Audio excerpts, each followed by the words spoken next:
새벽기도에 나오신 믿음의 성도님들을 주님의 이름으로 환영합니다. 이 시간 마음 모아 샘물의 기도를 하나님께 드립니다. 새 계명을 너희에게 주노니 서로 사랑하라. 내가 너희를 사랑한 것 같이 너희도 서로 사랑하라. 너희가 서로 사랑하면 이로써 모든 사람이 너희가 내 제자인 줄 알리라. 요한복음 13장 34절 35절 말씀. 아멘. 마음 모아 샘물의 기도를 하나님께 드립니다. 먼저 우리 믿음을 고백합니다. 주께서 심지가 견고한 자를 평강하고 평강하도록 지키시리니 이는 그가 주를 신뢰함이니이다. 아멘. 날마다 우리를 지키시는 하나님, 오늘도 주를 더욱 신뢰하며 나아가게 하여 주옵소서. 걱정, 염려 사라지고 오직 주의 평강으로 채우시고 우리를 지켜 주옵소서. 교회와 예배를 위해 기도합니다. 그리스도의 평강이 너희 마음을 주장하게 하라. 너희는 평강을 위하여 한 몸으로 부르심을 받았나니 너희는 또한 감사하는 자가 되라. 아멘. 교회를 한 몸으로 부르신 하나님, 함께 모여 예배하며 기도하기에 힘쓰는 거룩한 공동체 되게 하소서. 예배를 사모하며 예배의 기쁨을 누리며 주의 임재를 경험하는 예배 되게 하옵소서. 목장을 위해 기도합니다. 평강의 주께서 친히 때마다 일마다 너희에게 평강을 주시고 주께서 너희 모든 사람과 함께 하시기를 원하노라. 아멘. 우리에게 평강 주시기를 원하시는 하나님, 목장 안에 하나된 마음을 주시고 서로를 위해 기도의 분량을 채우며 사랑의 수고를 통해 하나님 나라를 경험하는 귀한 공동체 되게 하옵소서. 단기 봉사를 위해 기도합니다. 예수께서 또 이르시되 너희에게 평강이 있을지어다. 아버지께서 나를 보내신 것 같이 나도 너희를 보내노라. 아멘. 하나님 아버지, 다시 재개하는 단기 봉사를 축복하여 주옵소서. 모든 지체들이 건강하고 안전하게 다녀오게 하시고 각 팀의 모든 일정 속에 하나님의 세밀한 인도하심을 경험하게 하옵소서. 주일학교 여름 사역을 위해 기도합니다. 너희는 내게 배우고 받고 듣고 본 바를 행하라. 그리하면 평강의 하나님이 너희와 함께 계시리라. 아멘. 하나님 아버지, 다음 세대들이 주일학교 여름 사역을 통해 주의 말씀을 잘 배우고 행하는 자들 되게 하시고 하나님을 인격적으로 만나는 귀한 시간 되게 하옵소서. 세상의 풍속을 쫓지 않고 거룩하고 구별된 하나님 자녀의 정체성으로 세상을 이기며 살아갈 힘을 얻게 하옵소서. 준비하고 진행하는 모든 손길 위에 주의 큰 은혜 내려 주옵소서. 오늘도 우리를 주의 뜻대로 인도하여 주시기를 원하며 예수님의 이름으로 기도합니다. 아멘. 오늘 새벽 함께 살펴보실 본문 말씀은 역대상 6장 31절에서 48절까지의 말씀입니다. 역대상 6장 31절에서 48절까지의 말씀 함께 봉독하시겠습니다. 언약궤가 평안을 얻었을 때 다윗이 여호와의 성전에서 찬송하는 직분을 맡긴 자들은 아래와 같았더라. 솔로몬이 예루살렘에서 여호와의 성전을 세울 때까지 그들이 회막 앞에서 찬송하는 일을 행하되 그 계열대로 직무를 행하였더라. 직무를 행하는 자와 그의 아들들은 이러하니 그앗의 자손 중에 헤만은 찬송하는 자라. 그는 요엘의 아들이요 요엘은 사무엘의 아들이요 사무엘은 엘가나의 아들이요 엘가나는 여로함의 아들이요 여로함은 엘리엘의 아들이요 엘리엘은 도아의 아들이요 도아는 숲의 아들이요 숲은 엘가나의 아들이요 엘가나는 마핫의 아들이요 마핫은 아마세의 아들이요 아마세는 엘가나의 아들이요 엘가나는 요엘의 아들이요 요엘은 아사랴의 아들이요 아사랴는 스바냐의 아들이요 스바냐는 다핫의 아들이요 다핫은 아실의 아들이요 아실은 엘비아삽의 아들이요 에비아삽은 고라의 아들이요 고라는 이스라엘의 아들이요 이스라엘은 그앗의 아들이요 그앗은 레위의 아들이요 레위는 이스라엘의 아들이라.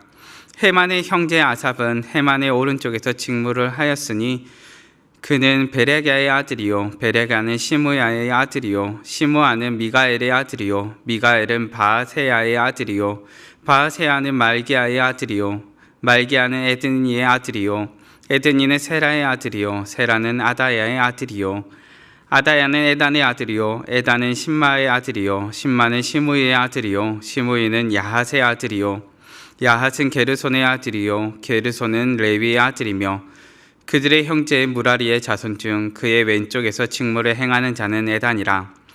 에단은 기시의 아들이요 기시는 압디의 아들이요 압디는 말룩의 아들이요 말룩은 하사바의 아들이요 하사바는 아마시아의 아들이요 아마시아는 hil기야의 아들이요 hil기야는 암시의 아들이요 암시는 바니의 아들이요 바니는 세멜의 아들이요 세멜은 말리의 아들이요 말리는 무시의 아들이요 무시는 무라리의 아들이요 무라리는 레위의 아들이며 그들의 형제 레위 사람들은 하나님의 집 장막의 모든 일을 맡았더라. 아멘. 오늘의 본문 말씀을 통하여 섬김의 자리라는 제목으로 말씀을 나누고자 합니다. 우리는 본문 말씀을 통하여서 레위 자손들을 살펴보게 됩니다. 앞서 우리가 살펴보게 되었던 갓 자손이나 므낫세 자손들에 비하여서 긴 문장, 긴 분량을 다루어서 레위 자손들에 관하여 기록하고 있음을 살펴보게 됩니다. 말씀에서 길게 기록했다는 것은 무슨 말입니까? 그만큼 중요하다라고 여겨진다는 것입니다. 중요한 내용을 우리가 일상적으로 길게 적는 것처럼 레위 자손에 관한 것이 그만큼 중요하게 다루어지고 있다는 것입니다. 레위 자손들의 직무는 무엇입니까? 성전과 제사와 관련되는 내용이었습니다. 우리로 치자면 바로 예배와 관련된 내용이라 할 것입니다. 하나님께서는 모든 자녀들을 예배자로 불러주셨습니다. 예수님께서 우물가의 사마리아 여인, 우물가에 나와 있던 사마리아 여인에게 이렇게 말씀하십니다. 아버지께 참되게 예배하는 자들은 영과 진리로 예배할 때가 오나니 곧 이때라. 아버지께서는 자기에게 이렇게 예배하는 자들을 찾으시느니라. 아멘. 하나님께서는 참된 예배자들을 찾으십니다. 우리는 본문을 통해 참된 예배자를 찾으시는 하나님께서 예배를 위한 섬김의 자리로 우리를 부르심을 보게 됩니다. 본문이 섬김의 자리에 관하여 우리에게 가르쳐주는 교훈은 무엇입니까? 본문 말씀을 통하여 크게 두 가지로 살펴보고자 합니다. 첫째는 예배를 위한 섬김의 자리가 있다는 것입니다. 본문 31절 말씀입니다. 언약궤가 평안을 얻었을 때 다윗이 여호와의 성전에서 찬송하는 직분을 맡긴 자들은 아래와 같았더라. 아멘. 하나님께서는 우리를 예배자로 부르셨는데 예배를 위한 섬김의 자리로도 초청하신다는 것입니다. 레위인들은 특별히 예배를 세우는 자들로 부름받았습니다. 예배를 올바로 세우기 위해 그 섬김의 자리로 부름받은 자들이 바로 레위인들이었다는 것입니다. 그들이 바로 세워야 할 것은 그저 자신들의 삶의 터전이 아니었습니다. 그들이 바로 세워야 했던 것은 바로 예배였습니다. 그 무엇보다 예배를 바로 세우기에 부름받은 자들, 그런 그들에게 하나님께서 직분을 맡겨주셨습니다. 얼마 전 단기 봉사를 다녀오면서 현지에 있는 신학생들을 만날 수 있었습니다. 현지에 있는 신학생들이 그 친구들과 대화하다 보며 그 친구들이 꿈꿔오는 것이 무엇인가를 듣게 됩니다. 그 친구들이 꿈꿨던 것은 교회가 없는 곳에, 예배가 없는 곳에 달려나가서 예배를 세우는 것이요, 그리고 그 예배를 바로 세움으로 그 가운데서 교회를 세우는 것이었습니다. 그렇게 그들은 자신들을 일컬어 예배자로, 사명자로, 전도자로 부름받았다 고백합니다. 믿음의 성도님들, 예배를 위한 섬김의 자리가 있습니다. 하나님께서는 예배를 위한 섬김의 자리로 우리를 초청하십니다. 본문의 레위인들이 처음부터 초청받았던 섬김의 자리는 언약궤와 성막의 기물들을 옮기는 자리였습니다. 그런데 우리는 오늘 말씀에서 이들이 찬송하는 자리로 초청받고 있음을 보게 됩니다. 이들이 언약궤가 평안을 얻자 찬송하는 직분으로 다른 섬김의 자리로 부름을 받았다는 것입니다. 섬김의 자리는 바뀌었지만 그것이 불평이 되지 않았고 다시금 사모하는 마음으로 이들이 섬김의 자리를 감당함의 됨을 보게 됩니다. 하나님의 은혜에 감격하여 살아가는 사람들, 예배의 자리를 사모하는 사람들은 예배를 위한 섬김의 자리가 감사요 찬양이 됩니다. 하나님께서 나와 같은 자를 불러주심에 감사하고 나도 섬김의 자리에 순종하여 달려 나올 수 있음에 감사한 것입니다. 믿음의 성도님들, 하나님을 예배하는 자가 날마다 우리를 하나님의 예배하는 자 되어 날마다 섬김의 자리로 달려가시는 우리 성도님들 되시기를 간절히 바랍니다. 본문 말씀을 살펴보게 되는 두 번째 가르침, 둘째는 하나님께서 섬김의 자리를 맡겨주신다는 것입니다. 본문의 48절 말씀입니다. 그들의 형제 레위 사람들은 하나님의 집 장막의 모든 일을 맡았더라. 아멘. 하나님께서는 예배하는 자들에게 예배를 위한 모든 섬김의 자리를 맡겨주십니다.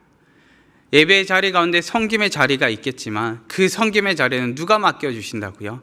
하나님께서 맡겨주신다는 것입니다.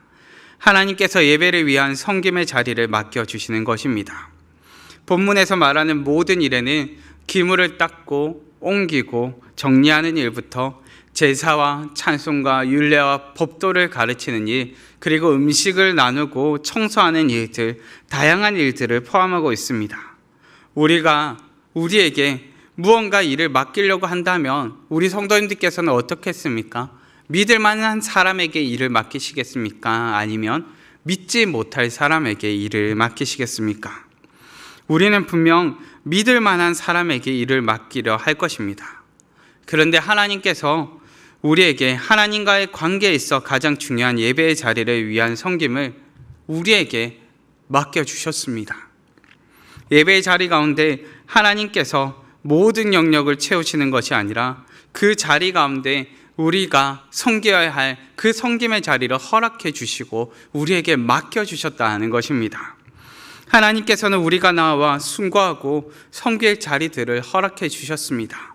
예배를 위한 섬김의 자리를 우리에게도 허락하시고 맡겨주신 것입니다. 때로 살다가 보면은 도대체 날 뭘 믿고 이런 걸 맡겼지라는 순간들이 있습니다.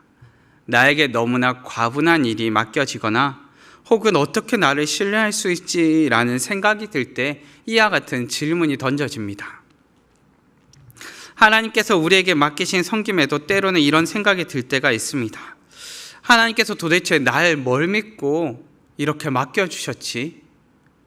하나님께서 도대체 나를 어떤 부분을 보고 나에게 뭐가 신뢰할 부분이 있어서 이와 같은 일을 맡겨주셨지? 하나님, 나는 도무지 아닌 것 같은데요 라는 의문이 들 때도 있습니다. 섬김의 자리 가운데 부름받은 나는 불안합니다. 때로는 섬김의 자리 가운데 부름받은 나는 섬김의 자리로 나오는 것이 떨리기도 합니다. 나는 불안하고 떨리는데 나를 섬김의 자리로 부르신 하나님은 어떠하십니까? 담대하십니다. 섬김의 자리 가운데 만약 나를 믿을 수 없다면 나를 부르신 하나님을 신뢰하시는 시간 되시기를 간절히 바랍니다. 말씀을 정리하겠습니다. 참된 예배자를 찾으시는 하나님께서 본문을 통해 우리에게 섬김의 자리에 관하여 가르쳐 주시는 교훈은 무엇입니까? 첫째는 예배를 위한 섬김의 자리가 있다는 것입니다. 하나님을 예배하는 자 되어 날마다 섬김의 자리로 나아가시기를 간절히 바랍니다. 둘째는 하나님께서 섬김의 자리를 우리에게 맡겨주셨다는 것입니다. 섬김의 자리에서 섬김의 자리로 나를 부르신 하나님을 신뢰하는 시간 되기를 바랍니다. 하나님께서는 예배를 통해 우리와 관계하기를 원하십니다. 하나님과 인격적인 관계를 위해서는 영화를 관람하듯 제3자가 되는 것이 아닙니다. 제3자가 되어서는 경험할 수 없는 은혜가 섬김의 자리 가운데 있습니다. 섬김의 자리 가운데서만 경험할 수 있는 기쁨과 감격이 있다는 것입니다. 하나님께서 맡겨주신 자리, 하나님께서 허락하신 자리에서만 우리가 누릴 수 있는 풍성한 은혜가 있습니다. 믿음의 성도님들, 섬김의 자리를 사모하시기 바랍니다. 그 섬김의 자리 가운데서 나에게 이와 같은 섬김의 자리를 허락하신 하나님을 더욱 신뢰하시는 시간 되시기를 간절히 바랍니다. 이 시간 다 함께 기도하실 때 하나님, 나에게 섬김의 자리를 허락하심에 감사드립니다. 섬김의 자리를 지혜롭게 감당하게 하여 주시고 섬김의 자리 가운데 순종하며 달려나오게 하여 주시고 섬김의 자리 가운데 풍성한 은혜로 더하여 달라고 이 시간 다 같이 합심하여 기도하시고 각자의 기도 제목으로 기도하시겠습니다.